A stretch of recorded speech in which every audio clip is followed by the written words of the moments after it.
our discussion with the President centered on our strong and cordial relationship between the two countries. And then I reassured him of my commitment to build on what we already have, you understand, to make our relationship stronger. And that is what I am going to do. We have a lot between Rwanda and Nigeria. We have 3 strong agreements already functional now. We have the military training agreement, we have the bilateral air services agreement, and we have the TAC, Technical Aid Corps program, human capacity, where we bring our doctors and health officials to come here to work for a number of years to assist the ministries here, the health ministries. And right now, as I am talking to you, we are working on one called the Joint Permanent Commission already. We are talking about signing it. It will soon be signed. We are working on the date and the venue for the signature. So we have a lot already. We are working on it. And we're 2 African countries, 2 sister countries. We are ready to work together. Our relationship is very strong and cordial, and I think there will be benefits for the 2 of us. And under that Joint Permanent Commission, it will give us a lot to relate with, under political, economy, social, security. So many things will come. It's an umbrella agreement, you understand. So there will be a lot of benefits. What I hope to prioritize on is investment between the 2 countries. Investment between the 2 countries. That is getting the business people of Rwanda going to Nigeria, getting the business people of Nigeria coming here, you understand, to invest here. That is what I want to prioritize on. Economy, that's what I am here, trade.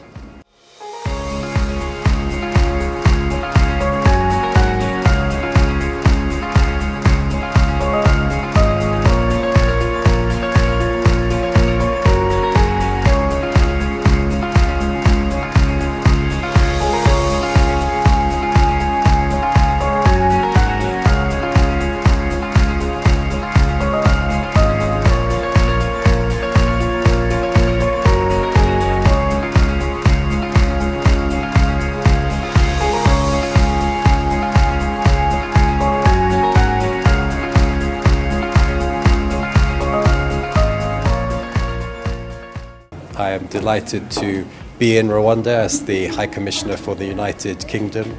We discussed the importance of the relationship between our 2 countries, working on issues such as climate change and education and other ways that we could strengthen the relationship as we go forward over the next few years. I think it's really good. We have a lot of agreement on many issues. It's the Global Education Summit this week being hosted in the United Kingdom, and we work very closely on that issue with the government of Rwanda, particularly on girls' education. But we also share the same views on things like regional security, on climate change, for example. So I think it's a very important issue when we come to not just discussing the bilateral relationship, but also bigger international issues too. Yes, so I have been in the diplomatic service about 20 years. Most of that has been working on or in Africa. I have done postings in Sudan and in South Sudan, but I've also worked for the UK Minister for Africa, and I've worked in Washington dealing with African affairs. But my most recent job was working on Brexit, so that was slightly different, working on European issues, but mostly on Africa. I think the CHOGM Summit is a really important event, and we hope that it will be able to be organized early next year. We are working very closely with the government of Rwanda on that, and I'm sure they will be hosting an excellent event. But it is a chance to bring us together to discuss a lot of the important issues that as Commonwealth partners we share, whether it's on governance, whether it's on climate change, whether it's on trade. So I think it's going to be a really important event, and I look forward to working with the government here on preparations. I'm really struck by Rwanda. I was in Rwanda 10 years ago when I drove from Goma in the DRC to Kigali, and the beauty of the country got me hooked. So I've been waiting 10 years to come back. So now that I am here, I'm very excited to be here. And the people of Rwanda have given me such a warm welcome that I'm really excited about the next 3 years because it seems a very welcoming country to be in.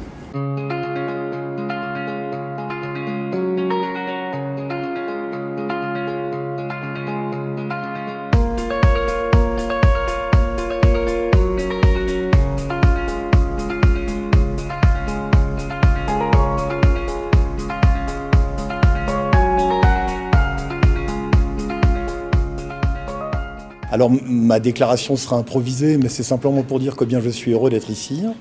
Je viens de remettre mes lettres de créance donc, au président Paul Kagame. Je suis nommé à la suite de la visite historique du président de la République Emmanuel Macron ici. La relation franco-rwandaise, malheureusement, a connu des moments très très difficiles, surtout à cause de la responsabilité française. Maintenant, grâce au rapport Duclerc, grâce à la visite du président Macron, un nouveau chapitre s'ouvre donc dans la relation bilatérale et avec l'équipe de l'ambassade, avec aussi, je dirais, tout l'écosystème français au sens large, nous sommes ici pour que les engagements qui ont été pris lors de la visite présidentielle puissent se concrétiser, que ce soit dans le domaine culturel, dans le domaine commercial, dans le domaine économique. Des engagements ont été pris, des décisions aussi ont été prises. Et donc maintenant, il convient, Français et Rwandais, de travailler ensemble pour les mettre en œuvre. Comme on a beaucoup d'ambitions, évidemment, tout ne sera pas forcément facile. Hein. Quand on a beaucoup d'ambitions, réaliser ces ambitions, ça demande beaucoup d'efforts, beaucoup de travail. Mais ce que je sais, c'est qu'il y a une volonté politique forte des deux côtés. Hein, du côté du Rwanda et du côté de la France. Il y a aussi des outils des deux côtés, il y a des ressources humaines, il y a des structures, il y a des personnes de qualité.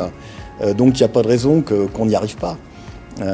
Et évidemment, tout ne sera peut-être pas toujours facile. Peut-être qu'il y a des moments où il y aura des déceptions, où on estimera que les choses n'iront pas assez vite.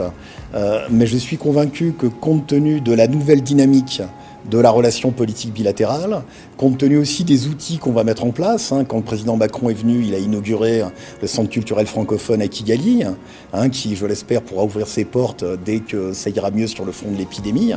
Il y a aussi l'Agence française de développement, hein, donc, qui va ouvrir une antenne à Kigali avant la fin de l'année. On a une ambassade aussi avec des moyens humains qui sont pas énormes, mais qui sont en légère augmentation. Il y a l'école française aussi, l'école française Saint-Exupéry, hein, qui est une école à gestion parentale, mais avec quand même un soutien, je dirais, des autorités françaises. Donc il y a des entreprises françaises qui sont ici, il y a des entrepreneurs français, il y a le groupe Bolloré. Hein, donc si vous voulez, il y a quand même beaucoup de choses qui font qu'on peut bâtir, on peut progresser, et on peut, je pense, en quelques années, arriver à des résultats intéressants. Les priorités, si vous voulez, elles sont celles qui ont été définies par les deux présidents, hein, dans la feuille de route qui a été signée en mai dernier. Hein, donc il y a des priorités politiques, il y a des priorités économiques. Il y a aussi un aspect judiciaire, hein, c'est vrai. On a un travail à faire en France sur les présumés génocidaires qui vivent en France. Donc là aussi, des mesures vont être prises. Bon, là, ça dépend de la justice, ça dépend de beaucoup de facteurs. Hein, mais on sait qu'il y a des attentes fortes ici. Ce qu'il faut savoir, c'est qu'en France aussi, il y a un énorme travail quand même qui a été fait, un travail mémoriel aussi qui a été fait, hein, puisque ce que le Rwanda a subi en 1994, c'est quelque chose aussi qui interpelle en France, tout simplement parce qu'on sait quelle a été notre politique de 90 à 94. Hein, on sait que ça a été un problème, c'est reconnu par le rapport Duclerc, ça a été reconnu par le président Macron. Donc si vous voulez, moi j'inscris mes pas, évidemment, dans ceux du président de la République. Alors modestement, hein, moi je suis qu'un fonctionnaire, mais j'inscris mes pas dans ceux du président de la République. Et l'objectif, c'est vraiment d'ouvrir un nouveau chapitre, hein, dans la relation franco-rwandaise, de se projeter vers le futur.